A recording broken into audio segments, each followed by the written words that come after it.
오늘 저는 읽으신 본문의 말씀을 가지고 홀로 가면 오해하고 오해하면 길을 잃습니다 라는 제목입니다. 홀로 가면 오해하게 되고 오해하게 되면 길을 잃게 된다라는 것입니다.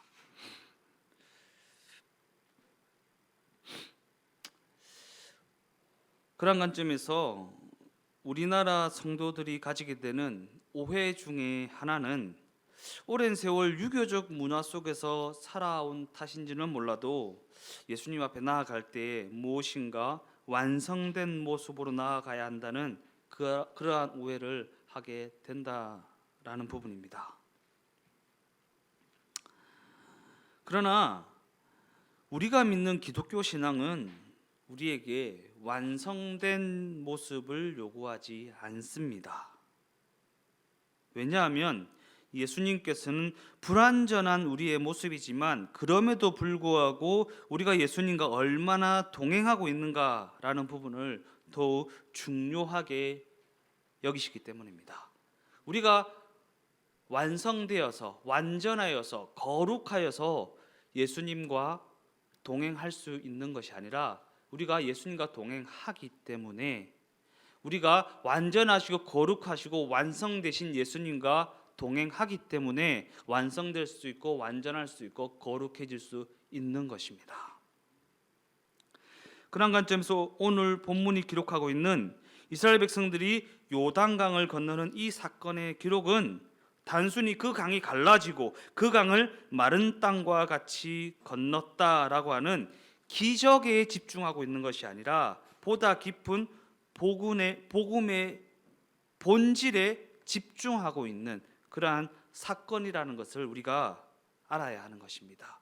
우리가 이러한 성경의 기사를 접하게 되면 막 기적에 집중하여서 그 기적이 내게도 일어나야 된다라는 것에 관심을 가지고 하나님의 의도하심에 오해를 가지게 되고 오해하게 되면 길을 잃게 되고 길을 잃게 되면 헛물을 캐게 되는 것입니다. 그러나 오늘 본문이 우리에게 제시하는 이 사건은 강물이 갈라지고 강물의 벽이 생기고 이러한 기적에 집중하고 있는 것이 아니라 보다 깊은 복음의 본질에 집중하고 있다는 것을 우리가 알고 본문을 대해야 하는 것입니다. 그러한 관점을 가지고 본문 8절 말씀을 보면 너는 언약궤를 맨 제사장들에게 명하여 이르기를 너희가 요단 물가에 이르거든 요단에 들어서라 하라.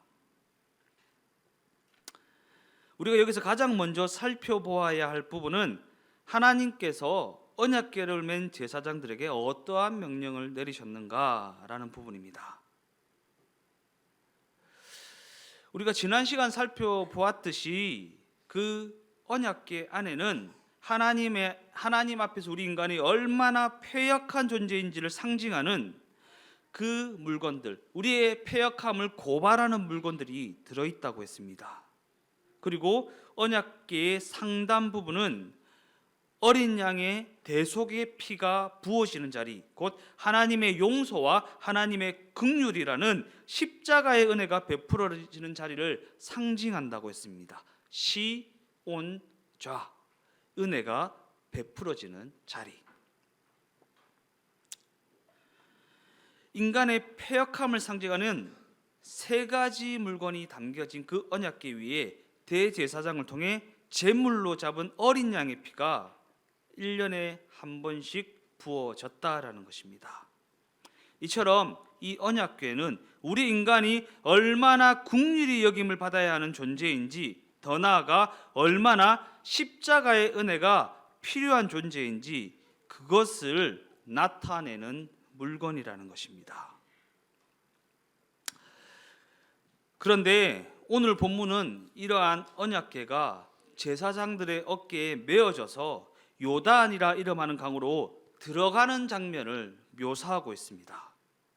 이 장면이 내포하고 있는 그 의미는 무엇인가? 이는 단순히 그 언약궤가 요단이라 이름하는 강으로 들어갔다라는 것만을 의미하는 것이 아니라 우리의 모든 죄를 대속하시기 위하여 십자가 죽음을 담당하신 어린 양 예수의 죽음을 상징적으로 보여주고 있는 장면이라는 것입니다. 즉, 죄 없으신 예수님께서 요한이 베푸는 침례를 통해 요단으로 들어가심으로 말미암아 죽음을 상징하는 침례를 받으셨던 그 장면을 떠올리게 하는 장면이라는 것입니다. 이 때문에 침례 요한은 침례를 받으러 오시는 예수님을 향해 보라, 세상 죄를 지고 가는 하나님의 어린 양이로다 라고 고백했던 것입니다. 이 장면을 계속해서 떠올리면서 오늘 본문을 대해야 이해가 되는 것입니다. 본문 10절 말씀입니다. 또 말하되 살아계신 하나님이 너희 가운데 계시사 가나안 족속과 헷 족속과 히위 족속과 브리스 족속과 기르가스 족속과 아모리 족속과 여부스 족속을 너희 앞에서 반드시 쫓아내실 줄을 이것으로써 너희가 알리라. 오늘 본문을 보니까 어린 양의 죽음을 상징하는 그 사건, 곧 하나님의 언약궤가 요단으로 들어가는 그 사건으로 말미암아 하나님이 그들 앞에서 대적을 쫓아내실 줄을 그들이 알게 될 것이다 라고 말하고 있습니다.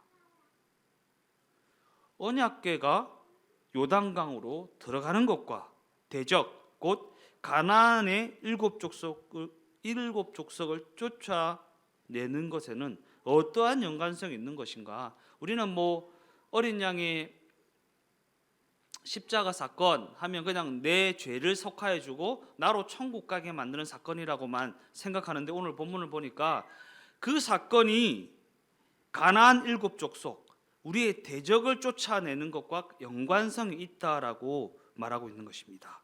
우리가 이 연관성을 알기 위해 반드시 기억해야 할 말씀이 있습니다. 로마서 8장 32절 말씀입니다. 다 같이 한번 읽어볼까요?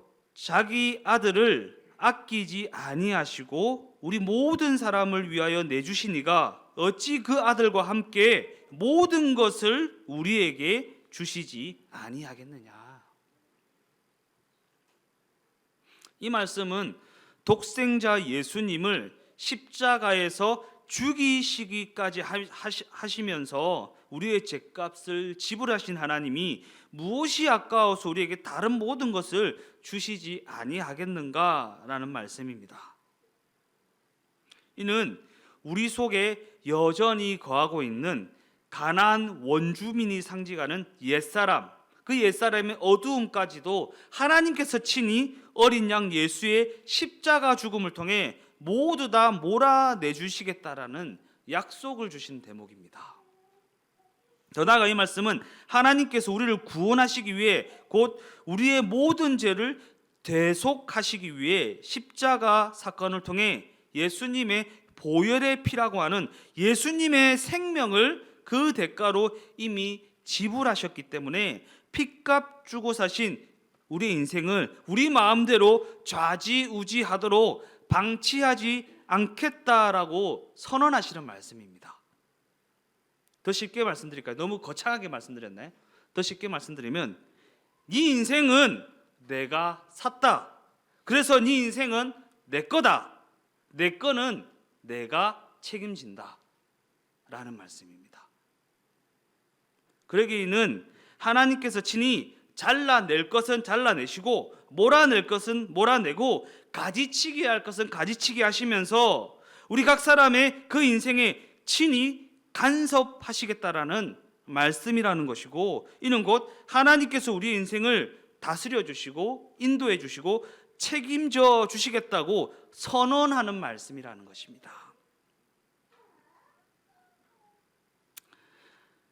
그런 관점에서 가나안 원주민을 내쫓아 주시겠다라는 이 말씀은 예수님의 죽음을 통해 시작된 우리를 향한 하나님의 그 다스리심이 구원이 완성되는 그날까지 영원히 지속된다는 것을 선언하는 말씀이라는 것입니다. 왜 그렇게까지 하시는 것인가? 하나님께서 이와 같이 우리를 향한 다스리심을 포기하지 않으시는 그 이유는 우리 죄 때문에 지불하신 독생자 예수님의 죽음이라는 그 대가가 너무나도 엄청난 것이기 때문입니다. 1,000원짜리 볼펜은 쓰다가 망가지면 쉽게 포기합니다. 근데 수억 가는 물건은 포기하기가 쉽지 않죠. 어떻게 해서든 고쳐서 쓰고 어떻게 해서든 그 값에 걸맞는 사용을 하려고 노력을 하는 것입니다. 하나님께서 우리를 다스리시기 위해, 우리의 삶에 간섭하시기 위해, 우리의 삶을 책임져 주시기 위해 지불하신 그 대가가 예수 그리스도의 목숨이라는 어마어마한 대가이기 때문에 하나님께서는 우리의 삶을 간섭하시고 주장하시고 주관하시고 인도하시는 것을 결단코 포기하지 않으신다는 사실입니다. 삶이 마음대로 안 되고 내 뜻대로 안 되고 뭔가 꼬이고 합니까? 하나님이 우리를 사랑하시기 때문입니다. 사랑하시기 때문에. 하나님이 우리를 사랑하셔서 간섭하시기 때문이고 그 삶에 걸음걸음을 주장하시고 주관하시고 인도하시기 때문이고 우리를 바른 길로 인도해 주시기 위해 잘라낼 것은 잘라내고 몰아낼 것은 몰아내고 가지치기 할 것은 가지치기 하는 그러한 과정 가운데 있기 때문에 뭔가 일이 꼬이고 막히고 잘못되어지는 것처럼 느껴지는 것입니다. 그러나 그 과정을 거치면서 잘려나가야 될 부분이 잘려나가고 몰아내야 될 부분이 몰아내지고 가지치기 해야 될 부분이 가지치기 해지면 그때부터는 순풍에 돛단 듯이 샥 나아가는 인생이 되어질 수 있다라는 것입니다. 얼마 전에 설교 가운데 얘기했잖아요. 방향을 잃은 사공은 어디서 바람이 불어와도 순풍이 되어지지 않는다라는 거죠. 근데 우리가 가지치기를 당하고 간섭하심을 당하고 다스리심을 당하면서 내 삶의 모든 죄악된 부분이 잘려나가게 되면 예수님 한 분을 향한 삶이 되어지고 예수님 한 분을 향한 삶이 되어지면 하나님께서 뒤에서 순풍을 샥 불어 넣어 주시면 순풍에 돛단 듯이 샥 나아가는 그런 인생이 되어지기 때문에 방향만 올바로 잡으면 방향을 올바로 잡는 그 시간까지만 잘 견뎌내면 된다라는 것입니다. 아까 찬송가 첫 곡 불렀잖아요. 어두운 가운데 있는 것 같고 뭔가 잘 안 보이고 막 헤매이는 것 같지만 결국에는 아침이 온다라는 것입니다. 우리가 마음에 새겨야 할 더욱 중요한 사실은 우리가 섬기는 하나님은 그 뜻에 따라 계획하신 일, 곧 그 뜻에 따라 결정하신 일은 반드시 이루시고야만은 신실하신 하나님이라는 사실입니다. 제가 이제 목사가 되는 과정 가운데 여러 가지 뭐 단련도 받고 시련도 있고 뭐 훈련을 받았겠지 않겠습니까? 근데 하나님한테 이러한 애원을 할 만큼 하나님, 요거는 좀 넘어갑시다. 요거는 그냥 좀 넘어가주면 안 됩니까? 라고 하나님한테 원망할 정도로 이렇게 탄식할 정도로 기도했던 적이 있는데 하나님은 결코 그냥 넘어가지 않으세요. 뜻하신 일은 계획하신 일을 반드시 이루시고야만은 완전하신 하나님이시기 때문에 내가 포기해야지 하나님은 포기하지 않으십니다. 결단코 하나님은 포기하지 않습니다. 그래서 지혜로운 사람은 하나님과 대서지 않습니다. 그냥 내가 꼬꾸라지는 게 제일 지혜로운 선택이라는 것입니다. 그래서 성경은 이러한 신실하신 하나님을 영원이라는 단어를 써서 표현하는 것입니다. 더 나아가 영원하신 하나님이라는 그 성호에는 영원히 포기하지 않으시는 하나님이라는 의미를 내포하고 있다는 사실입니다. 즉 우리 모두는 아무리 내 모습이 누추한 실패자의 모습이라 할지라도 그럼에도 불구하고 우리는 예수님의 십자가 대속으로 말미암아 영원히 포기하지 않으시는 하나님의 다스림 가운데 들어가게 된 인생이라는 것을 잊어서는 안 된다라는 것입니다. 뭔가 잘 안 되는 것 같고 실패하는 것 같고 누추한 것 같지만 그 또한 하나님의 섭리, 하나님의 다스리심, 하나님의 인도하심 가운데 들어가 있는 상태라는 것을 잊어서는 안 된다라는 것입니다. 그런데 그럼에도 불구하고 우리는 하나님 앞에 나아갈 때 뭔가 돈을 좀 더 벌어서 실력을 좀 더 갖춰서 좀 더 준비되고 좀 더 거룩해져서 라는 조건들에 너무나도 많이 신경을 쓰고 있다는 사실입니다. 그러나 중요한 사실은 하나님께서는 우리의 어떠함이라는 그 부분에는 전혀 관심이 없으시다라는 것입니다. 그래서 로마서 3장 말씀을 보면 의인은 없나니 하나도 없다라는 말씀을 기록하고 있는 것입니다. 의인은 없나니 하나도 없다. 이는 우리가 우리의 어떠함이라는 우리의 실력으로는 결단코 의인이 될 수 없다는 사실을 하나님께서 이미 알고 계셨다라는 것입니다. 하나님이 모르고 속아서 그러신 게 아니고 이미 알고 계셨다.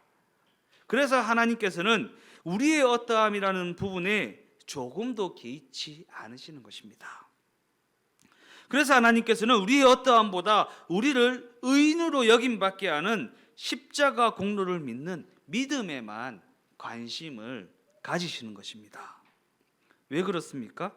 이는 우리가 의인으로 여겨지게 되는 것은 우리의 어떠함이라는 우리의 실력이나 우리의 부나 우리의 노력에 있는 것이 아니라 오직 예수님의 십자가 공로를 믿는 믿음에 있는 것이기 때문입니다. 네. 괜찮습니다. 죄의 어떠함에 달려 있는 것이 아니라 예수님의 십자가 공로에 있는 것이기 때문입니다.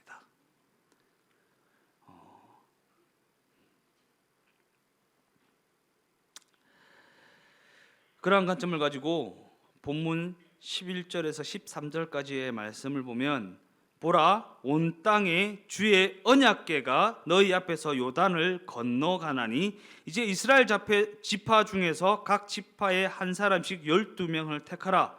온 땅에 주 여호와의 궤를 맨 제사장들의 발바닥이 요단 물을 밟고 멈추면 요단 물 곧 위에서부터 흘러내리던 물이 끊어지고 한 곳에 쌓여 서리라.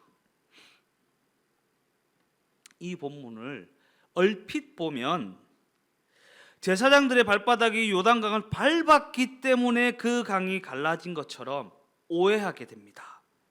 그러나 실제로 요단강이 갈라진 이유는 그들이 그 강을 밟았기 때문이 아니라 그들의 어깨에 매어진 언약궤 때문에 그 언약궤가 요단강으로 들어갔기 때문에 그 강이 갈라지게 되었다라는 사실입니다.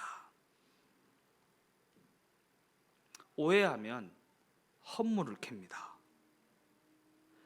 혼자 있으면 오해하게 되고 오해하면 길을 잃게 되고 길을 잃게 되면 헛물을 캐게 됩니다. 동행해야 하는 이유가 바로 여기에 있는 것입니다. 동행하면 알 수 있어요. 예수님의 의도, 예수님의 뜻, 예수님이 무엇을 의도하여서 이해할 수 없는 이 기적을 일으키셨는가를 알 수 있습니다. 그러나 혼자 있으면 이 의도를 오해하게 되고 오해하면 요단강을 내가 밟았기 때문에 요단강이 갈라졌구나 해서 요단강을 밟는 일에만 자꾸 에너지를 쓰게 됩니다. 그러나 요단강이 갈라진 그 핵심에는 내가 요단강을 밟는 나의 어떠함에 있는 것이 아니라 어린 양 예수의 십자가를 상징하는 언약궤가 그 가운데 들어가 서 있었기 때문에, 그죠? 언약궤가 먼저 들어가서 서니까 요단강이 갈라져서 벽이 됐어요. 근데 언약궤가 제일 먼저 들어갔지만 나올 때는 제일 나중에 나왔죠. 그죠? 왜? 언약궤 때문에 갈라진 거기 때문에 언약궤가 나가면 강물이 다시 흘러내리게 되기 때문에 우리의 어떠함이 아닙니다. 예수님의 어떠함에 있는 것입니다. 여기서 끊어지다라는 이 말은 히브리어로 하면 카라트라는 단어인데 이 단어는 흔하게 쓰이던 단어가 아닙니다. 왜냐하면 자르다, 베다라는 뜻을 가진 이 단어는 오직 하나님과 인간 사이에 언약이 맺어질 때만 사용되던 단어이기 때문입니다. 자르다, 베다, 언약. 그 아브라함이 하나님과 언약하면서 그 비둘기 가르는 그런 장면에만 등장하는 단어라는 것입니다. 그런 관점에서 제사장들의 어깨에 메어진 언약궤가 요단으로 들어간다는 것, 곧 언약궤를 맨 제사장들이 요단을 밟았다고 하는 것은 우리의 모든 죄를 짊어지신 예수님이 요단이라는 죽음의 강으로 들어가셨다라는 의미입니다. 더 나아가 요단이라는 이 강은 우리 인간의 힘으로는 결코 건널 수 없는 불가능을 상징하는 강입니다. 우리가 아무리 노력해봤자 요단은 건널 수 없다라는 것입니다. 아무리 경건 생활하고 아무리 기도 많이 하고 아무리 성경 많이 읽고 아무리 선행을 베풀고 아무리 헌금을 많이 하고 해도 소용이 없다라는 것입니다. 요단강은 예수님의 십자가 사건으로만 정복할 수 있는 강이기 때문입니다. 그래서 요단이라는 불가능의 강이 언약궤를 맨 제사장들이 요단으로 들어갈 때에 갈라지게 된 것입니다. 이는 카라트라는 단어를 통해 맺어진 언약, 곧 예수의 죽음이라는 하나님의 언약이 언약궤가 요단강으로 들어감을 통해 상징적으로 성취되었기 때문이고 그 언약궤의 성취가 불가능을 상징하는 그 요단강을 끊어지게 만들었다라는 것입니다. 요단강이 끊어지게 되자 그 앞에 무엇이 열리게 되었습니까? 그들 앞에 새로운 살길이 열리게 되었습니다. 그래서 예수님께서는 이렇게 말씀하셨던 것입니다. 요한복음 14장 6절 말씀입니다. 내가 곧 길이요 진리요 생명이니 나로 말미암지 않고는 아버지께로 올 자가 없느니라. 나를 말미암지 않고는, 내 노력 내 실력이 아닙니다. 나를 말미암지 않고는, 예수님께서 이렇게 말씀하신 것입니다. 하나님께서 오늘 본문을 통해 우리에게 주시는 가장 중요한 의미는 무엇입니까? 우리가 여호와의 언약궤가 요단으로 들어가는 사건, 곧 오직 예수의 십자가 사건에 집중할 때에 우리에게는 새로운 살 길이 열리게 된다는 것입니다. 더 나아가 이는 우리가 예수님의 십자가, 곧 그 십자가가 가져오는 하나님과의 관계 회복에 집중할 때 나머지 문제는 하나님께서 책임져 주신다라는 것입니다. 그래서 우리가 동행해야 되는 것이고, 동행해야 하나님의 뜻, 하나님의 방법, 하나님의 계획하심을 오해하지 않을 수 있고, 오해가 없어야 바른 길로 행할 수가 있는 것입니다. 그래서 우리가 너무나도 많이 들었던 말씀, 요한 3서 1장 2절, 사랑하는 자여 네 영혼이 잘됨 같이 네가 범사에 잘되고 강건하기를 내가 간구하노라. 하나님과의 관계가 잘 되어야 그 인도하심을 따라 범사 또한 소망이 있는 것이지, 하나님과의 관계는 전혀 회복되지 않았는데 내 노력으로 내 실력으로 범사가 잘 된다는 것은 어불성설이라는 것입니다. 이처럼 우리의 범사는 우리의 실력이나 우리의 노력으로 잘 되는 것이 아닙니다.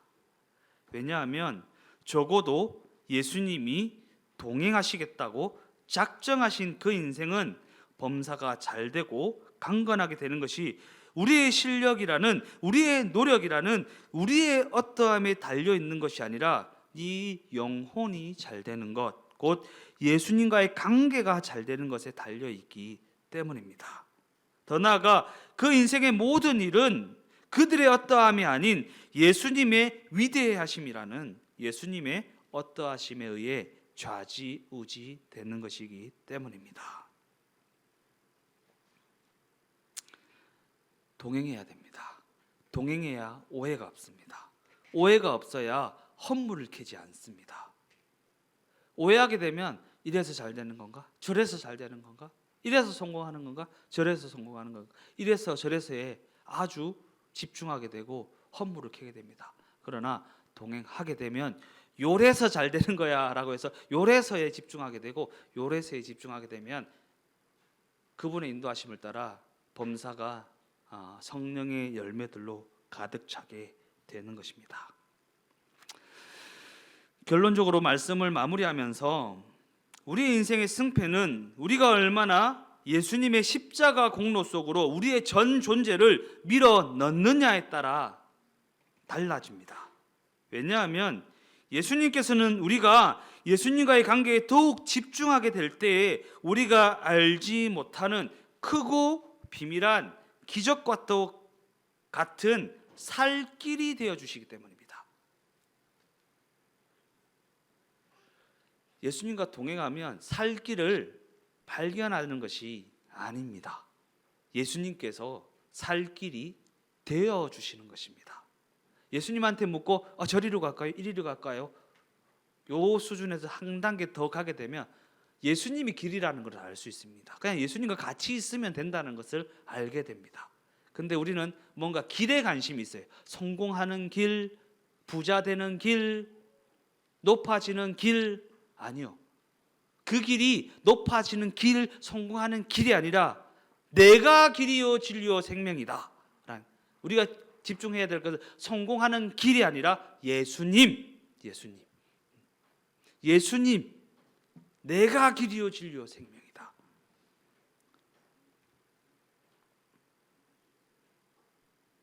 더 나아가 오늘 살아가는 우리는 여전히 예수님의 십자가 공로 속으로 들어가야만 하는 연약한 존재이기 때문입니다.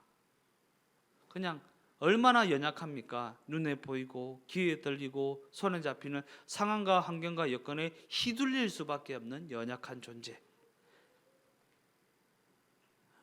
말씀이신 예수님과 동행하는 이 시간을 통해서는 방향을 잘 잡고 가다가도 또 집에 돌아가서 상황에 환경에 여건에 접하게 되면 또 그것에 놀라서 좌지우지되는 그러한 연약한 존재이잖아요. 그러니까 계속해서 십자가 사건으로 우리의 전 존재를 밀어 넣어야만 하는 연약한 존재라는 것입니다.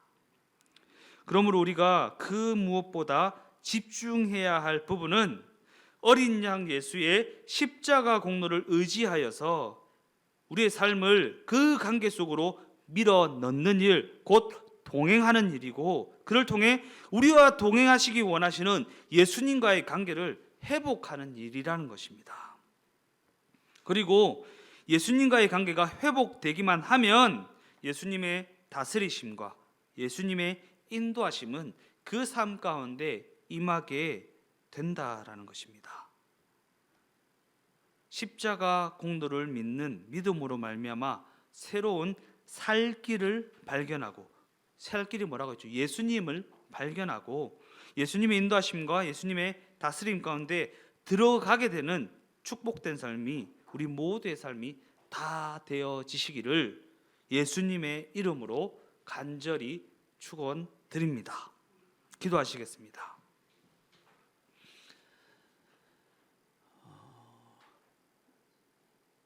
혼자 길을 가면 오해하게 되고 오해하면 길을 잃습니다. 하나님께서 십자가 사건을 허락하신 그 이유는 우리를 통해 하나님의 영광을 나타내는 그러한 단순한 목적이 아니라 우리가 새로운 살 길이라는 예수님을 발견하고 예수님과 동행하고 그로 말미암은 하나님의 뜻이 이루어지는 일입니다. 그러나 우리가 여전히 욕심을 가진 채 예수님을 바라보면 예수님을 내 욕심을 이루는 도구로 오해하게 됩니다. 우리가 하나님의 선하시고 기뻐하시는 그 온전한 뜻을 오해하지 아니하도록, 오해함으로 말미암아 길을 잃고 방황하지 아니하도록 늘 예수님과 동행하여서 길이요 진리요 생명 되신 예수님과 함께 가는 인생이 될 수 있도록 함께 하시고 동행하시고 인도하시고 붙들어 주시옵소서. 그래서 길이요 진리요 생명 되신 예수님과 함께함으로 말미암아 하나님의 다스림을 따라 하나님의 선하신 뜻에 귀하게 쓰임 받는 축복된 인생이 다 되게 하여 주시옵소서.